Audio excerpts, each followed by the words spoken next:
So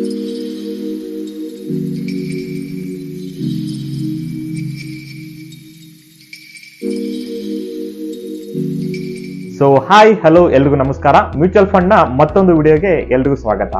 so ಹಿಂದಿನ ವಿಡಿಯೋದಲ್ಲಿ ನಾವು ಮ್ಯೂಚುವಲ್ ಫಂಡ್ ಅಂದ್ರೆ ಏನು, ಮ್ಯೂಚುವಲ್ ಫಂಡ್ ಹೇಗೆ ವರ್ಕ್ ಆಗುತ್ತೆ ಹಾಗೂ ಮ್ಯೂಚುವಲ್ ಫಂಡ್ ನಲ್ಲಿ ಯಾವ ರೀತಿ ಇನ್ವೆಸ್ಟ್ ಮಾಡಬಹುದು ಅಂತ ತಿಳ್ಕೊಂಡ್ವಿ. ಸೊ ನೀವಿನ್ನು ಆ ವಿಡಿಯೋ ನೋಡಿದ್ರೆ ಮೊದಲು ಆ ವಿಡಿಯೋನ ನೋಡಿ ಹಾಗೂ ನಂತರ ಈ ವಿಡಿಯೋನು ಕೂಡ ಪೂರ್ತಿಯಾಗಿ ನೋಡಿ. ಸೊ ಈ ಒಂದು ವಿಡಿಯೋದಲ್ಲಿ ಮ್ಯೂಚುವಲ್ ಫಂಡ್ ಸ್ಕೀಮ್ಸ್ ನ ಟೈಪ್ಸ್ ಯಾವುವು ಹಾಗೂ ಮ್ಯೂಚುವಲ್ ಫಂಡ್ ನಲ್ಲಿ ನಾವು ಹೇಗೆ ಇನ್ವೆಸ್ಟ್ ಮಾಡಬಹುದು, ಅಂದ್ರೆ ನೀವು ಇನ್ವೆಸ್ಟ್ ಮಾಡಿರುವ ಹಣ ಮ್ಯೂಚುವಲ್ ಫಂಡ್ ನಲ್ಲಿ ಹೇಗೆ ಇನ್ವೆಸ್ಟ್ ಆಗುತ್ತೆ ಹಾಗೂ ಒಂದು ಒಳ್ಳೆಯ ಮ್ಯೂಚುವಲ್ ಫಂಡ್ ಅನ್ನ ಸೆಲೆಕ್ಟ್ ಮಾಡೋದು, ಅಂದ್ರೆ ಒಂದು ಒಳ್ಳೆಯ ಮ್ಯೂಚುವಲ್ ಫಂಡ್ ಸ್ಕೀಮ್ ಅನ್ನ ಸೆಲೆಕ್ಟ್ ಮಾಡೋದು ಹೇಗೆ ಅಂತ ತಿಳಿಸ್ಕೊಡ್ತಾ ಇದ್ದೇನೆ. ಓಕೆ, ಸೊ ನೀವಿನ್ನೂ ಸಬ್ಸ್ಕ್ರೈಬ್ ಆಗದಿದ್ರೆ ಮೊದಲು ಸಬ್ಸ್ಕ್ರೈಬ್ ಆಗಿ ಹಾಗೂ ನಂತರ ಈ ವಿಡಿಯೋನು ಕೂಡ ನಿಮ್ಮ ಫ್ರೆಂಡ್ಸ್ಗೆ ಶೇರ್ ಮಾಡಿ.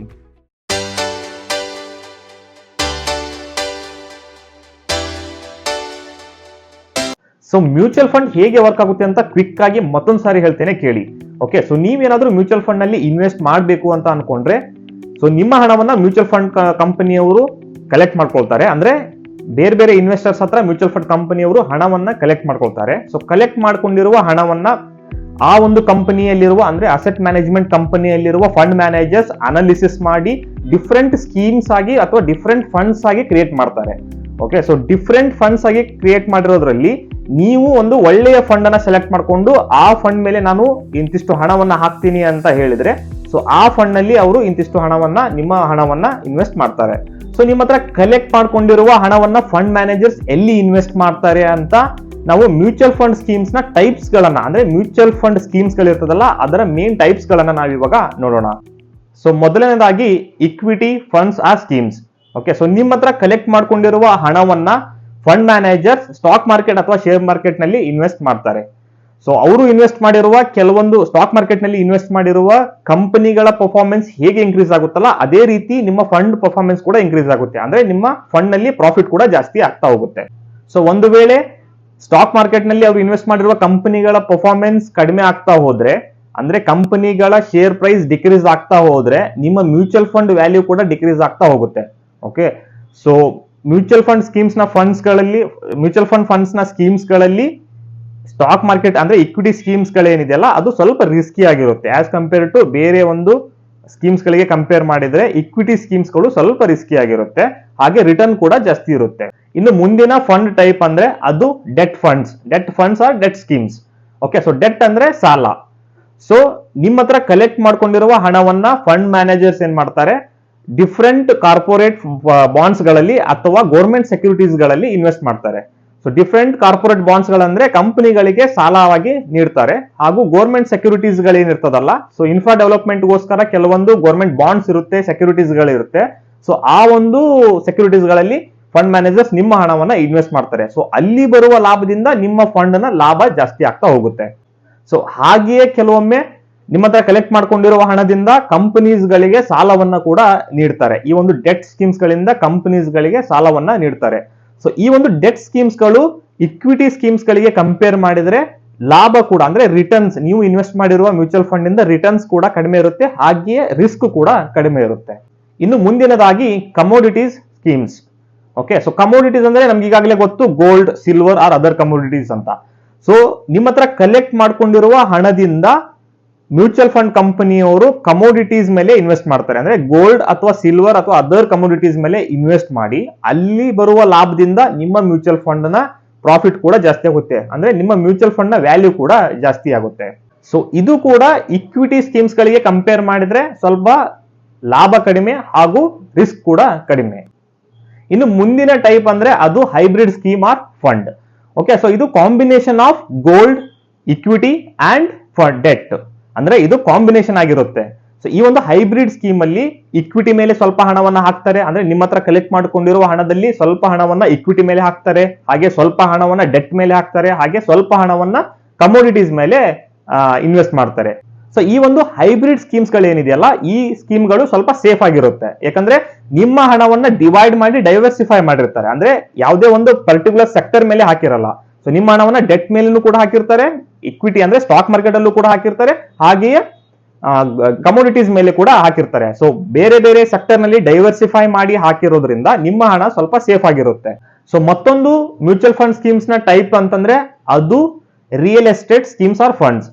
ಓಕೆ, ಸೊ ನಿಮ್ಮ ಹತ್ರ ಕಲೆಕ್ಟ್ ಮಾಡ್ಕೊಂಡಿರುವ ಹಣವನ್ನ ಮ್ಯೂಚುವಲ್ ಫಂಡ್ ಕಂಪನಿಯವರು ಏನ್ ಮಾಡ್ತಾರೆ, ರಿಯಲ್ ಎಸ್ಟೇಟ್ ನಲ್ಲಿ ಇನ್ವೆಸ್ಟ್ ಮಾಡ್ತಾರೆ. ಓಕೆ, ಸೊ ಇನ್ಫ್ರಾ ಡೆವಲಪ್ಮೆಂಟ್ ಅಲ್ಲಿ ಆಗಿರಬಹುದು ಅಥವಾ ಬೇರೆ ಬೇರೆ ತರಹ ರಿಯಲ್ ಎಸ್ಟೇಟ್ ನಲ್ಲಿ ಇನ್ವೆಸ್ಟ್ ಮಾಡಿ ಅಲ್ಲಿ ಬರುವ ಲಾಭದಿಂದ ನಿಮ್ಮ ಮ್ಯೂಚುವಲ್ ಫಂಡ್ ಸ್ಕೀಮ್ ನ ಪರ್ಫಾರ್ಮೆನ್ಸ್ ಕೂಡ ಜಾಸ್ತಿ ಆಗುತ್ತೆ ಹಾಗೂ ನೀವು ಲಾಭವನ್ನ ಗಳಿಸಬಹುದು.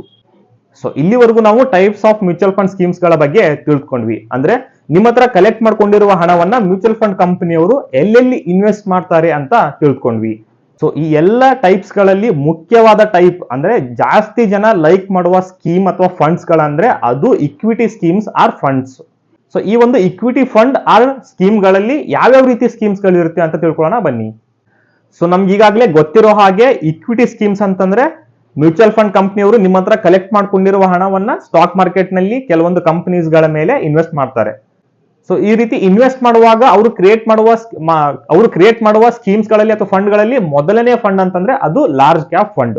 ಓಕೆ, ಸೊ ನೀವು ಮ್ಯೂಚುವಲ್ ಫಂಡ್ ನಲ್ಲಿ ಇನ್ವೆಸ್ಟ್ ಮಾಡುವಾಗ ನೀವು ಲಾರ್ಜ್ ಕ್ಯಾಪ್ ಫಂಡ್ ಅನ್ನ ಸೆಲೆಕ್ಟ್ ಮಾಡ್ಕೋಬಹುದು. ಅಂದ್ರೆ ಲಾರ್ಜ್ ಕ್ಯಾಪ್ ಫಂಡ್ ಅಂತ ಅಂದ್ರೆ ಮ್ಯೂಚುವಲ್ ಫಂಡ್ ನ ಫಂಡ್ ಮ್ಯಾನೇಜರ್ಸ್ ಏನಿರ್ತಾರಲ್ಲ, ಓನ್ಲಿ ನಿಮ್ಮ ಹತ್ರ ಕಲೆಕ್ಟ್ ಮಾಡ್ಕೊಂಡಿರುವ ಹಣವನ್ನ ಅವರು ಲಾರ್ಜ್ ಕ್ಯಾಪ್ ಕಂಪನೀಸ್ ಗಳಿಗೆ ಇನ್ವೆಸ್ಟ್ ಮಾಡ್ತಾರೆ. ಸೊ ಲಾರ್ಜ್ ಕ್ಯಾಪ್ ಕಂಪನೀಸ್ ಗಳಂದ್ರೆ ದೊಡ್ಡ ದೊಡ್ಡ ಕಂಪನೀಸ್ ಗಳಿಗೆ ಮಾತ್ರ ಆ ಒಂದು ಹಣವನ್ನ ಇನ್ವೆಸ್ಟ್ ಮಾಡ್ತಾರೆ.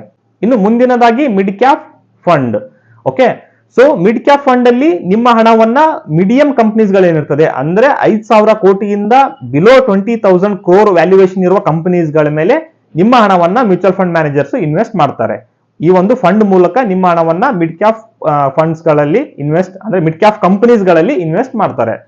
ಇನ್ನು ನಂತರದಾಗಿ small cap fund. So small cap fund ಅಂತಂದ್ರೆ ಸಣ್ಣ ಕಂಪನೀಸ್ ಗಳ ಮೇಲೆ ನಿಮ್ಮ ಹಣವನ್ನ ಇನ್ವೆಸ್ಟ್ ಮಾಡ್ತಾರೆ. ಸಣ್ಣ ಕಂಪನಿಗಳ ಮೇಲೆ ಡಿಫರೆಂಟ್ ಫಂಡ್ ಅನ್ನ ಕ್ರಿಯೇಟ್ ಮಾಡಿ ಅಥವಾ ಡಿಫರೆಂಟ್ ಮ್ಯೂಚುವಲ್ ಫಂಡ್ ಸ್ಕೀಮ್ ಅನ್ನ ಕ್ರಿಯೇಟ್ ಮಾಡಿ ಆ ಒಂದು ಕಂಪನೀಸ್ ಗಳ ಮೇಲೆ ಇನ್ವೆಸ್ಟ್ ಮಾಡ್ತಾರೆ.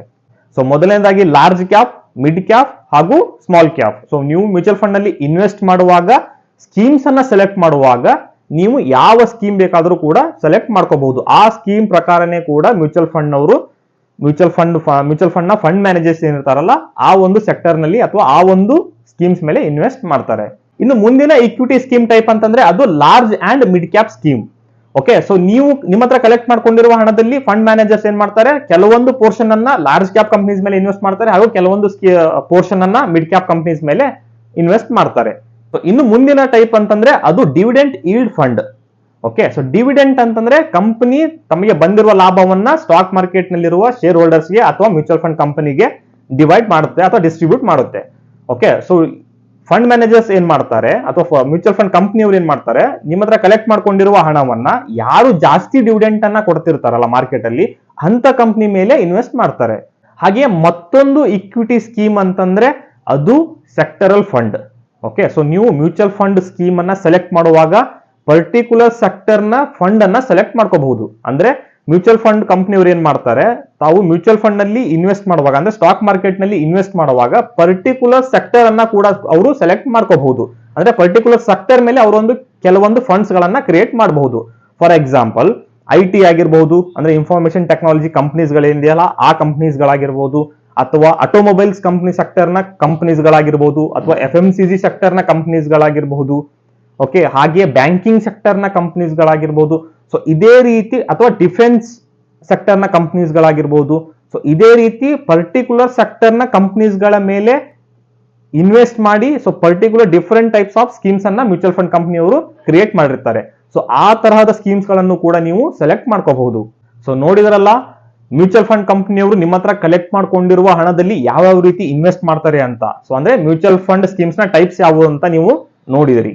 ಸೊ ಹಾಗೆಯೇ ಇದರಲ್ಲಿ ಮುಖ್ಯವಾದ ಇಕ್ವಿಟಿ ಫಂಡ್ ನ ಟೈಪ್ಸ್ ಗಳು ಯಾವುವು ಅಂದ್ರೆ ಸ್ಟಾಕ್ ಮಾರ್ಕೆಟ್ ನಲ್ಲಿ ಮ್ಯೂಚುವಲ್ ಫಂಡ್ ಅವರು ನಿಮ್ಮ ಹಣವನ್ನ ಸ್ಟಾಕ್ ಮಾರ್ಕೆಟ್ ನಲ್ಲಿ ಏನು ಇನ್ವೆಸ್ಟ್ ಮಾಡ್ತಾರಲ್ಲ ಆ ಇನ್ವೆಸ್ಟ್ ಮಾಡುವಾಗ ಡಿಫರೆಂಟ್ ಟೈಪ್ಸ್ ಆಫ್ ಸ್ಕೀಮ್ಸ್ ಯಾವ ರೀತಿ ಇರುತ್ತೆ ಅಂತ ನೀವು ತಿಳ್ಕೊಂಡ್ರಿ. ಸೊ ಮುಂದಿನ ವಿಡಿಯೋದಲ್ಲಿ ಒಂದು ಒಳ್ಳೆಯ ಮ್ಯೂಚುವಲ್ ಫಂಡ್ ಅನ್ನ ಸೆಲೆಕ್ಟ್ ಮಾಡೋದು ಹೇಗೆ ಹಾಗೂ ಸೆಲೆಕ್ಟ್ ಮಾಡೋಕಿನ ಮೊದಲು ನಾವು ಏನೆಲ್ಲ ತಿಳ್ಕೊಂಡಿರ್ಬೇಕು ಅಂತ ತಿಳ್ಕೊಳ್ಳೋಣ. ಹಾಗೆಯೇ ನೀವು ಮ್ಯೂಚುವಲ್ ಫಂಡ್ ಅನ್ನ ಸೆಲೆಕ್ಟ್ ಮಾಡಿ ಇನ್ವೆಸ್ಟ್ ಮಾಡುವಾಗ ಯಾವ ಪ್ಲಾಟ್ಫಾರ್ಮ್ ತರ ನಾವು ಇನ್ವೆಸ್ಟ್ ಮಾಡಬೇಕು ಅಂತ ತಿಳ್ಕೊಳ್ಳೋಣ. ಸೊ ಮುಂದಿನ ವಿಡಿಯೋನು ಕೂಡ ತಪ್ಪದೆ ನೋಡಿ. Thank you.